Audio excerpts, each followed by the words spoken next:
So kidney stones, unfortunately, are a common and very painful problem. Here in the southeast United States, we live in what's referred to as the kidney stone belt, a rather dubious distinction, unfortunately. We believe that kidney stones are so common around here mainly because of the climate and the lifestyle of these mid-southerners. The dehydration, though, is the common link, and when people get dehydrated, they tend to form stones, also called urinary lithiasis. But they are common, they are painful, and unfortunately, once you've had one stone, the chances are you'll probably have another one, as your kidneys just tend to make stones. Kidney stones commonly present with an attack of pain. Sometimes they give milder symptoms, but it's usually referred to as colic. Colic is pain plus nausea, a terrible combination. It will bring a grown man to his knees writhing in the floor with pain. Other times it's not quite that bad, but certainly when it is that bad, there's no mistaking it. The stone has actually formed up in the kidney. It may sit there for years on end without ever moving around, but when it starts to move around and pass down the tube from the kidney towards the bladder, passing in that ureter is where all the pain comes from.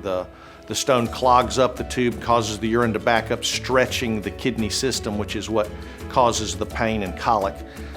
When the stone is moving, it causes those waves of pain. It may move, and then 15 minutes later stop and you get some relief. Many people think it's over at that point, and then it may move again, but those waves of colic are typical of the stone. Once the stone stops moving, it stops hurting for the most part. But it may not be gone unless you see it and pass it out into the urine, and we're sure that it's gone. So kidney stones, when they present with such pain, it's usually at the emergency room or certainly at the doctor's office. We can identify patients who likely have a kidney stone.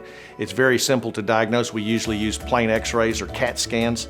A CAT scan's 99% effective at diagnosing the stone, and of course the information we get from that as to how big the stone is, where it's located, will help us decide what's the best treatment for the stone and kind of what's the likelihood of maybe being able to pass the stone spontaneously.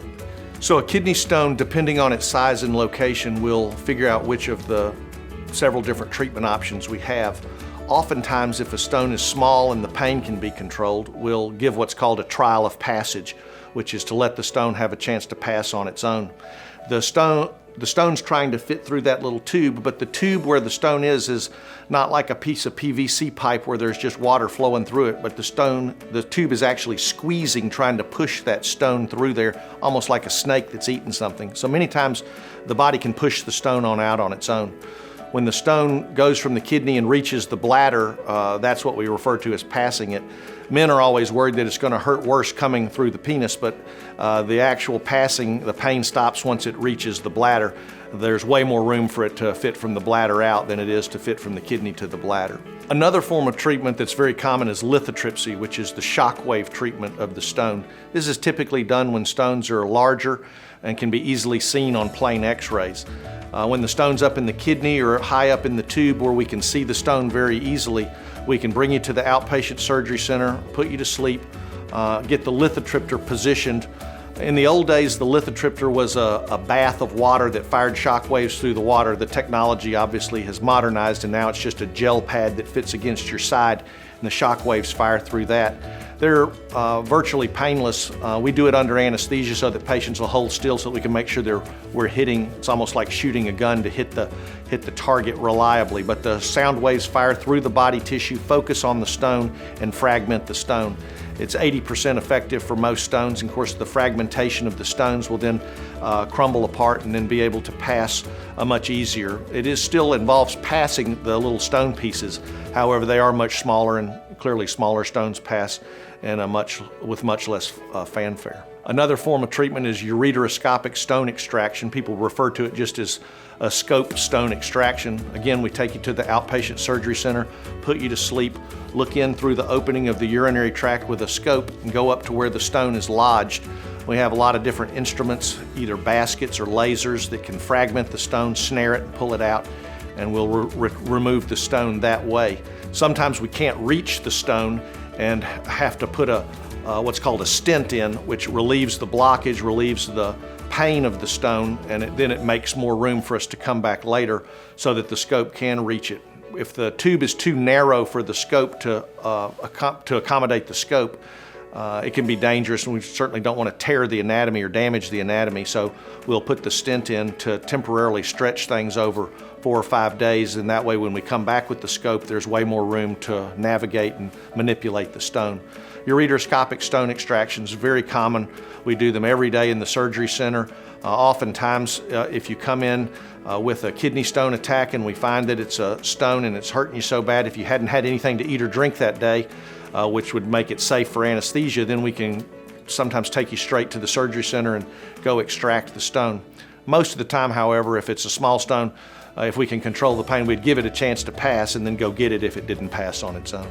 So percutaneous stone management involves cases that have much bigger stones. We typically think of small stones as being 2 or 3 millimeters. That seems pretty small, the size of a BB, but even a tiny grain of sand can bring a grown man to his knees. As they get bigger, the likelihood of passing lessens.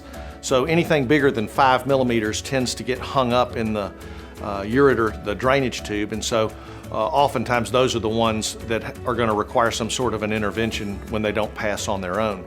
When stones get to be bigger than 15 or 20 millimeters, and remember 25 millimeters is an inch, so something that's as big as an inch across is going to require something more complex to get it out. Those types of cases are commonly referred for percutaneous management. In percutaneous management, we go to the hospital, put you to sleep, and we poke a wire in through the skin of the back directly into the kidney. And then we use that wire to feed instruments over it in the operating room. Those instruments are much bigger. They'd be more like a jackhammer to break up the kidney stone and be able to actually retrieve large chunks of the stone, hopefully pulling it all out that way. But for bigger stones with larger stone burden, it requires something more drastic like that. Rarely do we ever have to do an actual operation where we cut you open, cut the kidney open to get stones out. That was common in the old days, 30, 40 years ago, but it's rare that we would ever have to do that now. There are certain conditions where the kidney stone actually fills up the entire kidney, and every little chamber of the kidney is full of stone. It's called a staghorn calculus. It's almost like the horn of a deer, a stag's horn. But that type of condition is very rare, but when we do encounter that, oftentimes we'll have to consider an operation where we actually make an incision, open the kidney, and take out the kidney stone whole. So a stent is a plastic tube that we oftentimes will have to use to alleviate the blockage of a kidney stone. It's hollow like a straw, flexible like a spaghetti noodle. It's about 12 inches long. And we look in through your bladder, slide that tube up into the kidney, and it bypasses the kidney stone to let the urine be able to drain around the stone. It alleviates the pain and pressure of the stone, and in some cases it'll buy us a little bit of time as far as being able to figure out how best to manage the stone. Particularly, we would use a stent if there was a question of infection. When there's an infection associated with a kidney stone, it becomes an emergency. It's not just pain trying to alleviate that, but it's trying to keep you from getting septic.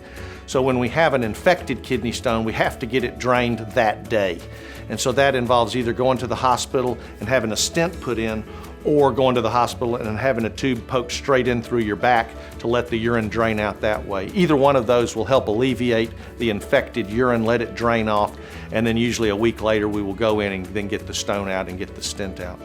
Stents are often used for other things as well. The stent will help the ureter heal up if there's been a lot of swelling or irritation where the stone has been stuck. Sometimes we'll be able to look in and get the stone out, but where it's so raw and irritated, we'll need the stent to help everything heal up and not be so uncomfortable in the days after the procedure. Stents themselves can rub the bladder and rub the urinary tract. They can cause spasms, and many people fear the stent as bad as a stone, but for most cases, the stent is an order of magnitude less than what a stone or pain might be. Obviously, no one wants to have a stent, but many times the stent is necessary to help the process heal up from what we either are planning or what we've done. The stent, as a useful adjunct, the stent, when it's in place, will stretch out the tube and make more room for the stone to either pass or for the doctors to use their instruments to retrieve them and get them out in the future. So it's a useful thing. Sometimes we have to use it in an emergency. Sometimes we choose to use it so that it'll help us manage the stones. So treatment of stones in the operating room is a generally considered to be a safe procedure. We do it under general anesthesia, and certainly there are risks with anesthesia. Whenever we treat a kidney stone or manipulating the urinary tract, it is possible that we could damage the urinary tract. A scope could tear a hole in the bladder or tear a hole in the ureter tube. Certainly those things are rare, but they are potential complications.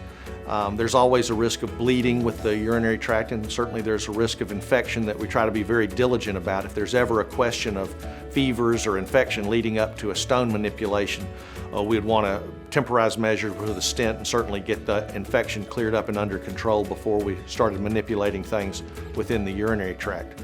But overall, we feel that lithotripsy and stone extractions are safe outpatient procedures. Most people go home the same day. If you do have any significant cardiovascular disease or lung disease, those things can be, issues related to just general anesthesia and putting someone to sleep. Obviously, we'll assess those things and decide the safety of that as we go. We don't like to dwell on the overall risks too much, but it is possible whenever we put someone to sleep that they could have a heart attack or a stroke or even die. But we can generally assess your risks to make sure that the procedure is safe to do for your stone management.